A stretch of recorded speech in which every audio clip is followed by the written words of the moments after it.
This video will be a bit different from what I usually make. Today I wanted to break down and categorize all the Xeno villains into archetypes. It's no secret that Xeno has been recycling concepts for characters since Xenosaga in the best way possible. Many antagonists share common traits narratively, and I wanted to go through them all and categorize them. Obviously, this entire video will be full of spoilers. In order to visualize things, I've arranged the villains in a tier list, though I want to make it clear that this is not a ranking of the villains. The categories are in no particular order, and I haven't ranked any archetype by how good I think it is. The first couple categories aren't worth spending much time on. Here we have our evil for evil's sake antagonists, and those who are just minions to bigger ones. The biggest difference between this category of minions and another category we'll discuss later is their freedom in the matter, and for this category, their inability to leave their masters. Starting with the next tier is where we can actually start getting into some more meaningful discussion. I've decided to place the Ganglion and the original Mobius, X, Y, and Z into this category. These antagonists all have very similar goals, in that they are driven by their fears to oppose the protagonists. For the Ganglion, that is their fear of humanity and being erased by humanity, and for Mobius, that is their fear of the future and wanting to let go of the endless now. Of course, them being the villains means their goals are ultimately misguided. The Ganglion fear humanity even though they don't intend to wipe them out, and Mobius fears the future and the uncertainty of it even though Origin will work. Next we have the Traitors, all of whom are bound to this category by their betrayal of the protagonists, though they do differ a bit from person to person. Shania and Hammer are the most similar, being driven by their inferiority complexes. Shania gets a lot more development in this regard due to the nature of Xenoblade versus Xenogears, but Hammer and her are actually very similar characters, which is kind of funny because Shania gets a lot more support than Hammer does, and they're very, very similar, and they should not be treated as differently as they are. On the other hand, we have Dixon, who was fine working with the heroes until their goals stopped aligning, at which point he turned against them. Finally, we have Lao, who's a bit more complex than the others, and is ultimately driven by his disgust at what humans did during the lead up to the destruction of Earth. The next category here was kind of made to tie in a couple characters I couldn't place elsewhere, but I think it works pretty well. Sergius is pretty similar to Dimitri from what I recall, but differs in the main way that he doesn't really do a lot of scheming and is just kind of evil. He and Klaus are different in profession, but they are bound by a similar sense of being overtaken by their hubris and wanting to become more powerful. Ultimately, I think Klaus is a little bit more sympathetic, but I wouldn't really classify him as a sympathetic villain compared to a lot of the others we have on here.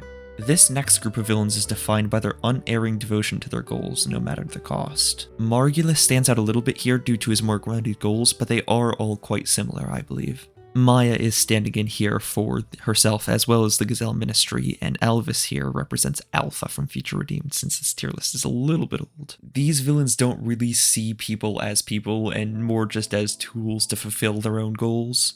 In the sense of Klaus and Maya, that is as just food or body parts to achieve their next form. In Alpha's case, this is as a vessel in order to allow him to gain the power he needs to achieve his goals. They are all driven by a similar desire to throw away the world as it exists and reform it in their own image. This is the point in the list where we start to get into the more sympathetic side of villains. For this category, I'll go through all of them one by one in order to explain. Ramses' entire existence is basically just as a tool for Maya and the Gazelle Ministry to achieve their own ends. He's completely emotionally manipulated in order to get him to do the stuff that they want him to. By the end of the game, he's able to break free and return to his friends and the people who care about him, and escape the control. This is what I had mentioned earlier, and contrasts those who are just minions to bigger villains, and the fact that he is actually able to escape the control that they have over him. Very similar to Ramses, we have Tyrea. There's a bit less manipulation here, but she's still driven by a force outside of her control that she eventually breaks away from in Future Connected. Like Ramses, even though she should have, she doesn't join the party either. Our next villain is Telos, who I also had a bit of difficulty placing. I was originally going to place her in the minions tier, but due to her similarities to Ramses and Tyrea in breaking away from the antagonistic faction which once controlled her, I decided to place her here. After Telos, we have N and all of the rest of Mobius, who are represented by D here. N, similar to Ramses, is controlled and manipulated by Mobius. Zed takes advantage of his emotional state and forces him to attack the city in order to bring back M and himself. Now I know Mobius being here instead of in the pure evil tier doesn't make sense, and I would have agreed with you a few months ago, but allow me to make my case. Every single member of Mobius that we see are just more victims of X, Y, and Z and their control over Ionios. We don't get to see a more sympathetic side of them, but they are still just child soldiers lashing out. They are all just as much victims of the manipulation as everyone else in this tier is. Originally, I only had one scheming villain tier, but I decided to break it up into two to differentiate them further. There really isn't a ton of difference between these two categories, but the games portray each of them relatively differently. Dimitri is primarily driven by his personal desire for power and control, and Kevin is Kevin. On the other hand, we have villains like Karelin, Amalthus, Egil, and Wilhelm. I'll start with Wilhelm since he's from Xenosaga and also because he's a little bit of an outlier. I had considered putting Wilhelm in the callous and efficient tier with Maya and everyone else, but the main differentiator between the two of them, I believe, is their ultimate goals. While the villains in that tier are mostly driven by their self-centered goal for power, Wilhelm only wants to preserve the universe as it is. Ultimately, his goal is for the betterment of the world. He is absolutely the definition of schemer, though. He's running like 7 companies, which is just incredible. I commend him for that. Egil, Amalthus, and Karelin are all very, very similar characters. In their pasts, they've all lost a loved one who caused them to descend on a path of darkness.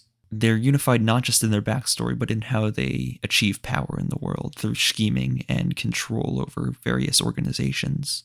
Karelin taking control of Solaris in order to achieve his goals, Amalthus taking control of the church to control the blades and slowly kill the world, and Egil taking control of Mechanis to pump out an army of machines to take out the Bionis. In the tragic villain tier, we have antagonists who, due to some great misfortune in their past, ended up walking the path of villainy, and likely wouldn't have if circumstances were different. Graf here is a manifestation of Lacan's despair after Sophia's death. We have Id, who is quite literally just a child with way more power than any child should have. Albedo and Virgil are similar in that they're just completely transformed from their past selves into monsters. Jin and the rest of Torna are all people who are wronged by the world, and mostly just Amalthus' doing. While I don't think the rest of Torna is quite as interesting as Jin himself, they're all driven by not only their goals, but their friendship with each other, which is interesting because it is kind of a first in the sense that they are so similar to the heroes. This final tier is for characters who I would struggle to even classify as villains. They are all antagonists in some sense, but they are still trying to do right in the world somehow. Trenkov is just the most tragic character in the series. I don't think I need to go into him. He's just a very unfortunate, unlucky man. M is reborn as Mobius, and using her position of power, she's able to slowly, I guess in some sort of way, similar to the scheming villains, enable the inevitable destruction of Mobius at Noah and Mio's hands. Finally, there's Malos, who is just formed by Amalthus' nihilistic outlook and just cannot change no matter what he tries to do. Ultimately, he ends up using his destructive tendencies to help out Jin, who he wronged in the past.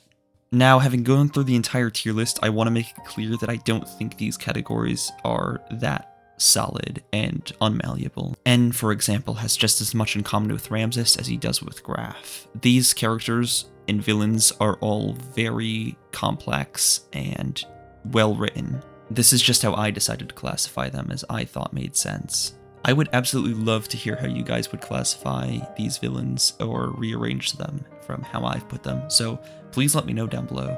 That's all I have for you today. Thank you all so much for watching, and have a good one.